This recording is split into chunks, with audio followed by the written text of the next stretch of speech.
Leia's ship escaped from Darth Vader. In A New Hope, the Tantive 4, a corvette carrying Leia and the Death Star plans, was stopped and boarded by Darth Vader above Tatooine. From there, Leia was captured, R2 and 3PO make it to the surface of Tatooine, and things proceed how we see them play out in the movie. One of our viewers, however, wondered what if instead the Tantive 4 had escaped Vader's clutches. That's the scenario that we'll be exploring in this video. So, hop on the back of your pet dewback, settle in with some Jawa juice, and let's get right into this Star Wars What If scenario.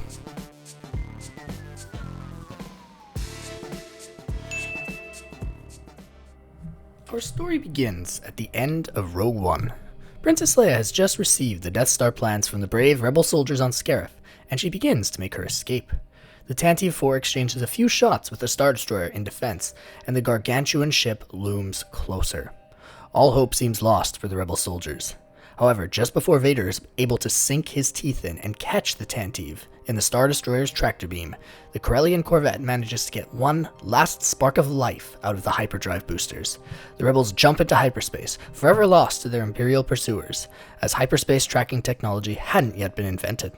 Vader stares into the darkness, frustrated, knowing that now he would have to face his master. He chokes the officer who had been responsible for the chase, stating that there was no room for errors under his command, and that his patience was running out with the Imperial incompetency. He then promotes the second-in-command to the destroyer to the top spot, and he demands that they chart every possible lightspeed vector that Leia could be taking. How does this one event impact the rest of our story? Let's keep going and find out. Because there's no detour to the Death Star, and because Leia is able to escape immediately to the secret rebel base on Yavin 4, she gets the plans with R2 to the rebel high command, and she says that it is extremely important that they find this battle station immediately. General Dodonna orders the rebel forces, which remained following the Battle of Scarif, to begin to mobilize. Pilots are put on high alert, simulation exercises are run, and the rebellion is beginning to prepare for the massive conflict that was about to ensue. Meanwhile, on Tatooine, since Luke never ends up finding R2 and 3PO, Owen and Beru are never tracked down by the Imperials.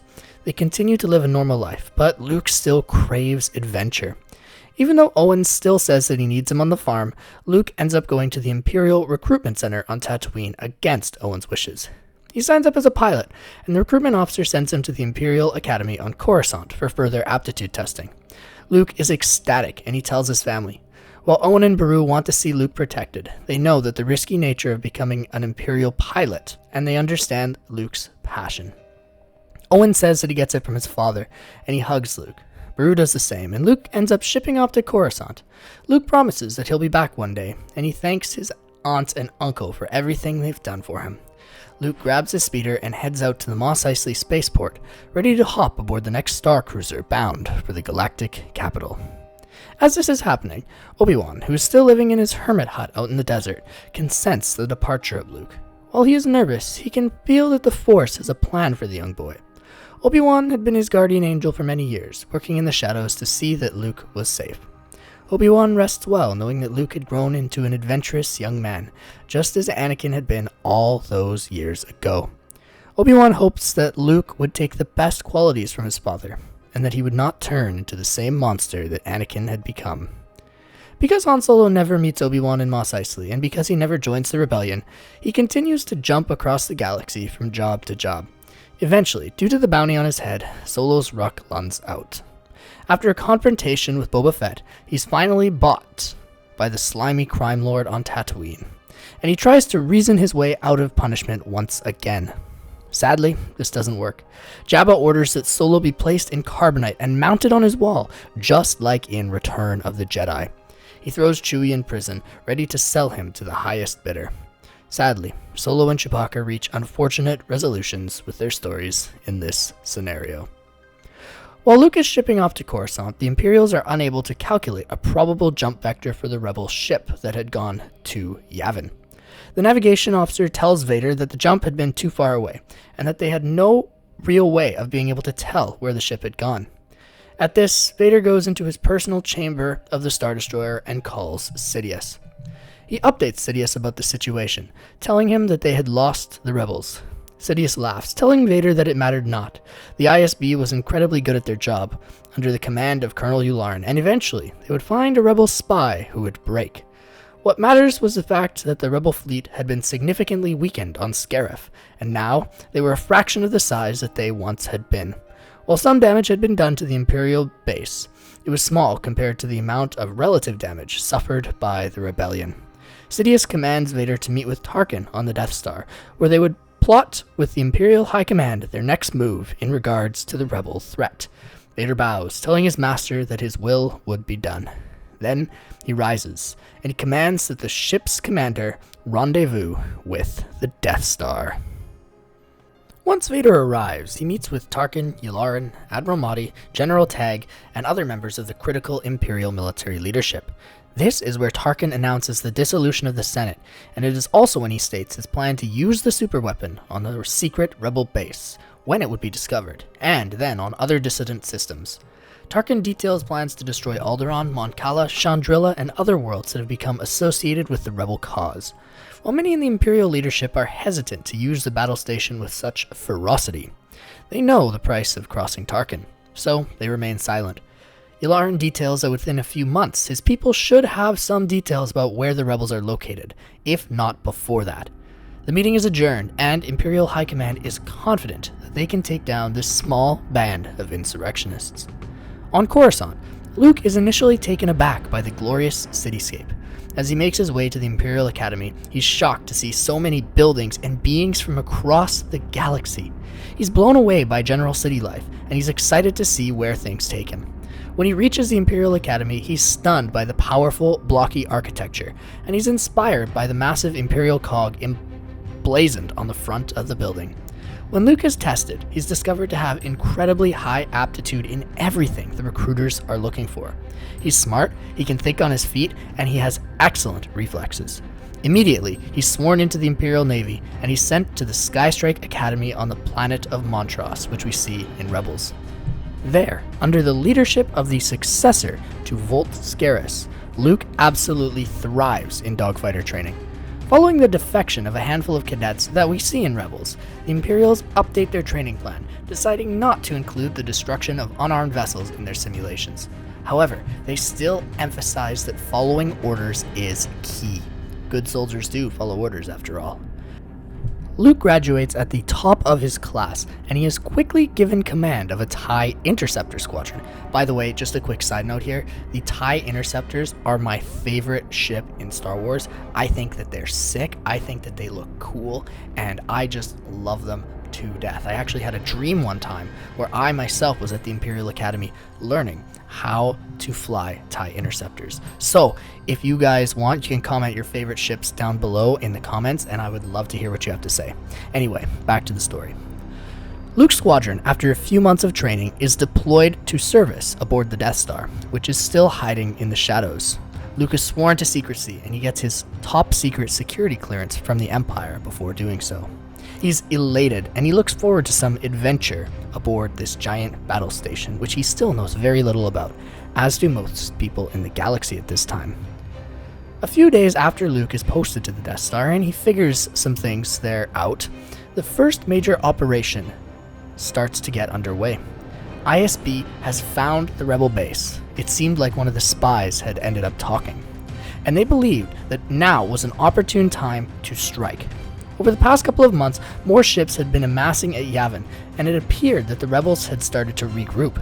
Luke was excited for his first taste of real combat, outside of just patrols and routine maintenance flights. His crew is also ready to go, fired up, and Luke hypes them up as the Death Star jumps into hyperspace.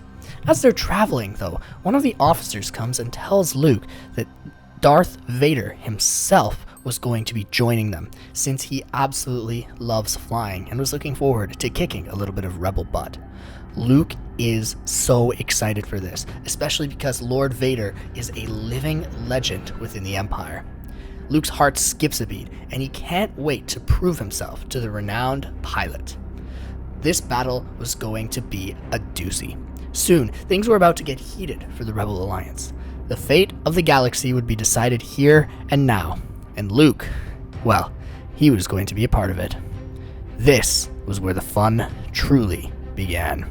And, in the words of Anakin Skywalker, now this is pod racing. But it's not actually pod racing. You know, that's a stupid quote. But anyway, sorry. I don't want to get off on another tangent here, but it's a fun quote, but it's a little bit of a silly one. And I love that quote, but it's still silly. Anyway, back to the battle at hand. When the Imperials emerge at Yavin, they're greeted by a surprising number of ships. As it turned out, the rebels had been rebuilding far quicker than the Imperials had anticipated. There were more Mon Calamari capital ships there, and it looked like there was a sizable contingent of starfighters as well. There were many corvettes accompanying the capital ships too, and the rebel alliance appeared to be stronger than ever. Perhaps their activity on Scarif had emboldened others to join their cause, or maybe Mon Mothma had given another impassioned speech to the galaxy. It didn't matter. The Imperial fleet was still far larger. Star Destroyers, Super Star Destroyers, and Interdictors were all there, along with the seemingly impenetrable Death Star. Tarkin, being the incredibly merciful man that he is, I hope that you got the sarcasm there, offers the rebels one last chance to surrender. However, of course, they refuse. Leia, Dodonna, and Mon Mothma are all on the surface of Yavin, hoping that Akbar can lead their forces to victory in the skies. Tarkin begins charging the Death Star's beam, and he scrambles the TIE squadrons. Lord Vader takes control of Luke's Interceptor squadron, and they are absolutely elite. They cut through the onslaught of X-Wings and Y-Wings, annihilating everyone who comes their way. Vader can sense something familiar about the young squadron commander, but he can't quite place his finger on what that is. He sees Luke's adeptness in piloting, and he makes note of it, ensuring to keep an eye on the young boy. It almost reminds him of when he had been younger, piloting that pod racer all those years ago. Maybe, just maybe, there was something there, something special about the boy. He would definitely continue to watch him. Some of the corvettes try to pull the same trick that they had managed to pull off on Scarif, but this time the Star Destroyers are prepared.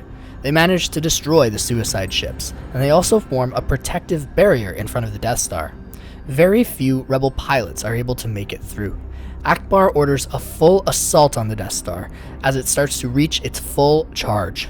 Luke and Vader go with their pilots to counter the rebels, and because Luke is on the side of the Empire in this battle, along with the lack of assistance from Han Solo because he had been captured by Jabba the Hutt, the rebels are quickly disposed of by the Interceptor squadrons. The Interdictors activate their gravity wells just as the Death Star finishes charging, inhibiting the rebellion from being able to escape. The Star Destroyers clear the way, and the Death Star lets a blast go. However, in this moment, Akbar does something unexpected. In one final effort to stop the blast, he navigates Home 1 in front of where it is projected to hit. Sadly, the blast is too powerful to even be stopped by the Home 1's massive frame. It shreds through Akbar's ship, reducing it to particles, and annihilates Yavin 4. The remaining rebel ships surrender, but Tarkin orders that they pay for their insubordination against the Empire. The Imperials decimate the remaining rebel ships, and the troops aboard the Imperial Star Destroyers rejoice. Their mission had been accomplished. The rebellion had been crushed. When the Imperial Armada returns to the core, the Death Star is made public. Tarkin announces that they had successfully used it to defeat a unified group of insurgents, and that they had brought peace to the Empire. He also says that each world that had aided and abetted the resistance would face a similar fate. Tarkin is met with a raucous applause from those who had gathered to greet him, and he proceeds to destroy the worlds which he had promised to earlier to the Imperial High Command. After Alderaan, Mon Cala, and Chandrila are destroyed, more worlds are open to welcoming the Empire. After all, this superweapon had the capacity to quite literally wipe out their planet in a matter of seconds. It would be foolish not to bow down. By those who value complete stability, the Empire is feared. The Tarkin Doctrine becomes one that is used by most Imperial governors, and the political game becomes more cutthroat. One of the benefits to this, though, is that the Imperial officials placed in positions of power have far less tolerance for criminal activities. They are staunchly in support of the Imperial agenda, and they are difficult to buy off because of their loyalty.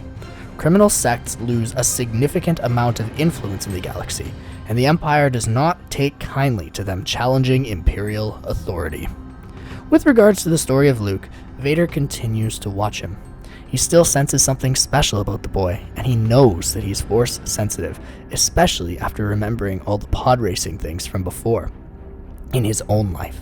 Upon further conversations with the Emperor, Vader begins to believe that Luke very well may be his long-lost son, who he believed to have died with Padme. This excites Vader. After seeing Luke win a battle after battle with pirates in the Outer Rim, along with defeating some remaining rebels that continue to cause issues in the core, Vader summons Luke to his palace. He tells Luke that he believes he is actually his father. Luke is taken aback because he believed that his father had been a long-lost Jedi Knight. However, Vader tells Anakin that Owen hadn't told him everything. He tells Luke his story, and he explains to him what was actually behind the mask. He tells him about the Clone Wars, about Padme, about Ahsoka, about Obi-Wan, about everything, and why he had turned to the dark side and joined the Empire. Luke, for a moment, is stunned into silence. Vader offers him a promotion, saying that he could easily make Luke a Moff who could help rule alongside him. He also tells Luke that they could train together in the ways of the Force. Luke, who's still processing all of this, ends up agreeing. While he is pleased that Tarkin had brought peace to the galaxy, he did not agree with many of his methods, and he despises the Tarkin doctrine. Perhaps, in this new position of power, Luke would be able to have some influence on the way that the Empire governed for the better. Perhaps he could even rule himself one day, if Vader's promises were true. And maybe, just maybe, he could get through to his father and bring him closer to the light side again, back to his true Jedi roots.